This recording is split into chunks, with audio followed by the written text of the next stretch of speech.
You're listening to Soundside. I'm Libby Dankman. The enchantments are on the up and up, or at least things are looking better than last year. The 18-mile stretch in the Cascades has long been a popular destination for hikers and backpackers in Washington, but federal cuts and staffing shortages last year made the enchantments pretty disenchanting. In 2025, only one ranger was in charge of patrolling the Okanogan-Wenatchee National Forest, which spans 900 miles. That made trail maintenance really difficult. We're talking trash on the trails, overflowing garbage cans, and on that note, overflowing toilets. It didn't help that last summer the area saw record-shattering crowds, with 2,400 people visiting on one day during the 4th of July weekend. Well, it's been a year, and it sounds like things have improved, but there's still a lot of work to be done in the region. Gregory Scruggs is the outdoors reporter for the Seattle Times, and he's the one who originally reported on the state of the enchantments last year in a big, expansive feature. Greg, thanks so much for being on Soundside again. Happy to be here. So you broke that story last summer I mentioned in your feature about the enchantments. That seemed to be maybe the enchantments at its worst. I mean, we touched on this a bit, but can you just kind of describe what led you to feature the enchantments and the state that it was in as of a year ago? Well, last year we were had our radar, out for stories about trouble on public lands given the drastic cuts, especially to the National Forest, the U.S. Forest Service. And you might go on a hike and you see, I don't know, there's not toilet paper in the bathroom, and it's hard to say, okay, is this because of the budget cuts, or I just happen to go on a day when a lot of people are using the bathroom and nobody's come through to refill it yet. So what elevated the issue for us was actually Representative Kim Schreier, whose district includes the enchantments. And she issued this public letter, open letter, if you will, to the Secretary of Agriculture, which is the agency that runs the Forest Service, and the Forest Service chief, deploring specifically the conditions in the enchantments. And so when she, lasered in on a spot in, the vast outdoors that is the Washington Cascades and Olympics, we said, okay, maybe there's a there. Let's go check it out.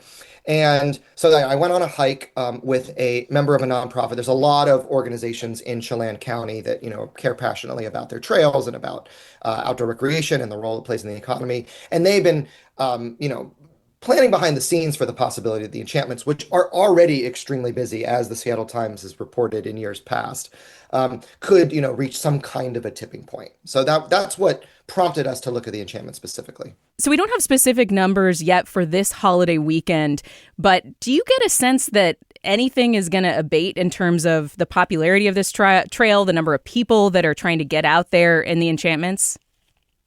I don't think so, unless and until the Okanogan-Wenatchee National Forest, which is the unit of the U.S. Forest Service that oversees the enchantments, decides to take some kind of action, and specifically respond to calls that I've reported on from local organizations and trail advocates for some kind of day use management. So right now, if you want to hike to Kolchak Lake, the TikTok darling of Washington alpine bodies of water, you don't need, there's no restriction on the number of people in a given day that can do that. And indeed, it reaches, at the busiest, a year ago, July 4th, well over 2,000 people in a weekend. And, if you want to camp overnight, of course, there's a very strict permit system. It's the hardest lottery to win practically in the country. That's not, the Powerball. But for day use hiking, it's all comers, as many as you want. And that's where the Forest Service has been unwilling to draw a line in the sand and say, we're going to implement some kind of day use permits, or, parking restrictions, or just any way of tamping down on those crowds. So it's been this year of kind of watching and waiting and seeing how this season is going to go. You recently reported on, how things are going with staffing and recovery in the area. What did you find? So the good news, let's get the good news out of the way, is that there will be more Forest Service staff and stewards on the trails this year. I mean, last year there was this ad hoc effort to do some cleanup, which did help a lot, I should say. But it was very ad hoc. It was, from what I heard, really not sustainable to kind of run long term. And that was to complement the single, one and only ranger who was responsible for the enchantments and several other wilderness areas, right? It's not like they were the enchantments only ranger. I mean, it was an impossible job. So, and that was a result of a national decision, right? That a number of Forest Service staff were fired across the country, and dating all the way back to the Biden administration, the Forest Service was not allowed to hire seasonal employees in 2025, which are a huge part of their summer workforce. So that has all gotten better to an extent. The seasonal hiring freeze was lifted. All of our Washington National Forest did put out for those seasonal jobs and did hire people. When it comes to the enchantments in particular, it's called the Wenatchee River Ranger District. That's the sort of the subunit that manages the enchantments and some other land, right? The enchantments is not their only responsibility. And they now have 3 rangers, 6 front country personnel. So those are the people who can go to campgrounds and, make sure that the bathrooms are clean and, kind of keep an eye on places you can drive to.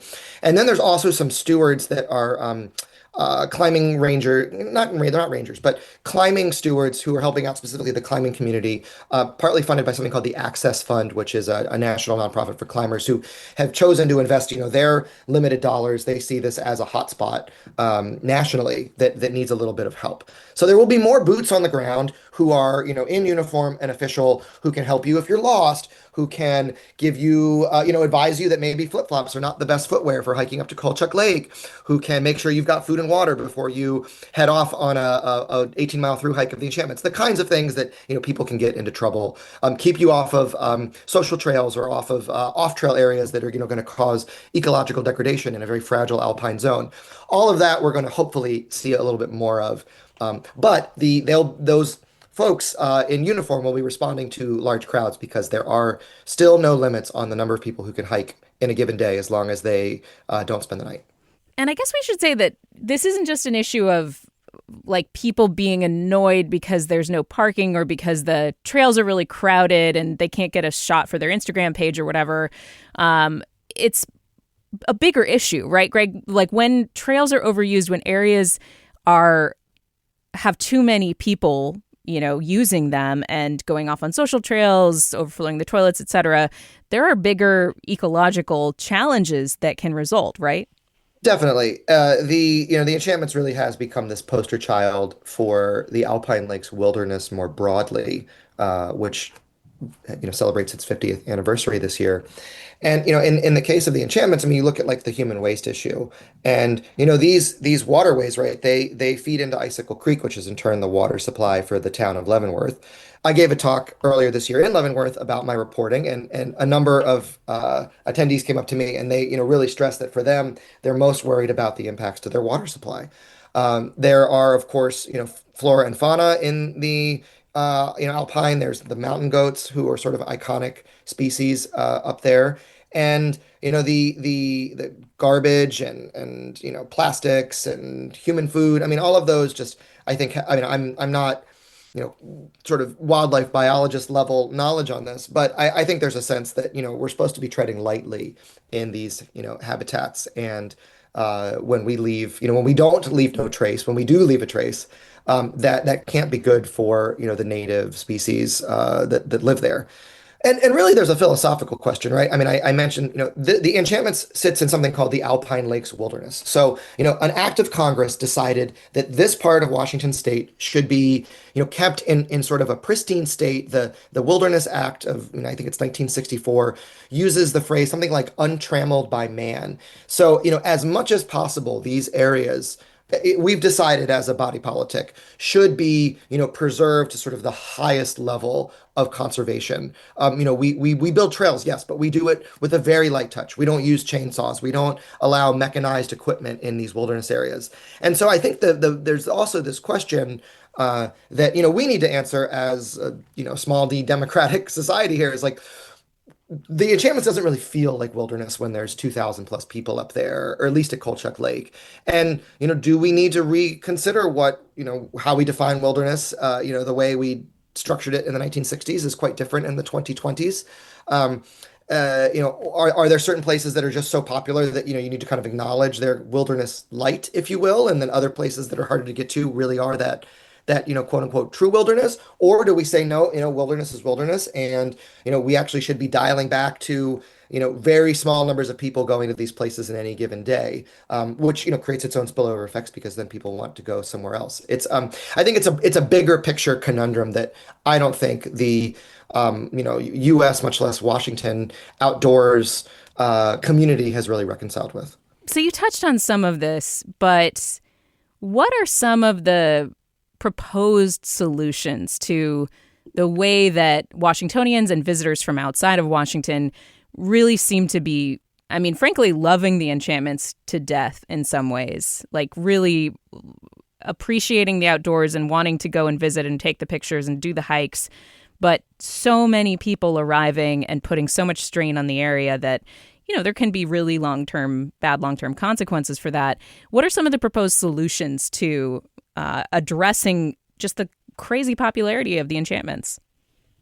There are several, and what is, most frustrating is the Forest Service has not chosen to act on any of them. I mean, the going back several years, I've spoken to retired Forest Service personnel who were in charge of enchantments management, and they've detailed to me, specific plans to install some kind of a gate or dedicated parking where if once that parking lot's full, you can't go past a gate. That they've brought up engineers from Chelan County. I mean, the county is, not happy about this because it puts a big strain, even if it's federal land, it's in their county and creates a lot of strain on their emergency services. So the main trailhead to the enchantments, to a place called Kolchuk Lake, is at the end of something called 8 Mile Road. It's a Forest Service road. And it's a one-way in, one-way out. So it'd be very easy to put some kind of a gate and control how many people can go in and out. That seems to be the most obvious and sort of easiest solution. Those day you would potentially and then have some kind. You could do first come first serve. You could do it with a permit system. There is existing infrastructure for that through recreation.gov. That's if you've ever booked a federal campsite or backcountry permit, you've probably been to recreation.gov. There's also been proposals for shuttle service from an off-site parking lot, like there's a fish hatchery on Icicle Creek Road that has quite a bit of space for vehicles. It is also federal land, so maybe that helps from a jurisdiction perspective. And yeah, I mean these ideas have been, as I understand it, presented on essentially a silver platter to the leadership of the Okanogan-Wenatchee National Forest, not just in this most recent off season, but in years past as well.